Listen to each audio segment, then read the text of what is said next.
Oplan hanap motor. Saan nga ba ang pinakamura na bilihan ng motor?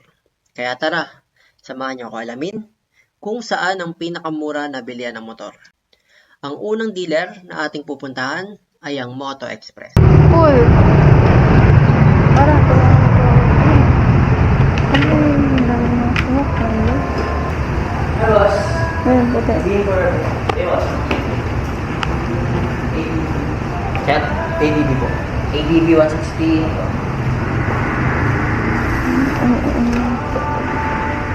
Pero boss, malabo lang. Meron pa kasi isa yan.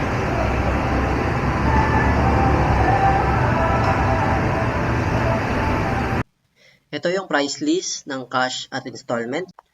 Pause o screenshot nyo na lang para makita ninyo lahat ng price. Dito, titignan natin kung abot ba natin ang PCX 160. 5'3 lang kasi ang height ko. Kailangan kasi sa pagmamaneho ng motor ay nakalapat ang dalawang paa sa lupa para mas ligtas magmaneho. Mataas para sa akin ang seat height ng PCX 160.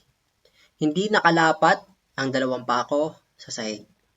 Dahil hindi natin abot, nagpaplano tayo na palitan ang upuan at suspension. Kaya tinanong natin if mabubuhay ba ang warranty kapag pinalitan ang upuan at suspension. Pag pinalitan po yung upuan, hindi naman po mabubuhay yung warranty. Ay, hindi. Kahit pa-plastic. Ano lang po yung mabubuhay? Wala naman ako warranty naman yan na engine wiring.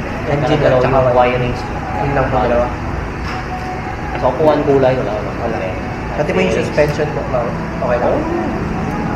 Pwede mo baba. So, nakalapat. Flat seat, tapos pababa mo yung likod. Kaya, Kasya po ba din? Yung gato ka lang. Tinanong ko na rin kung kasya ba ang full face helmet. Ayun, hindi kasya ang empty full face helmet, medium 57 to 58 cm.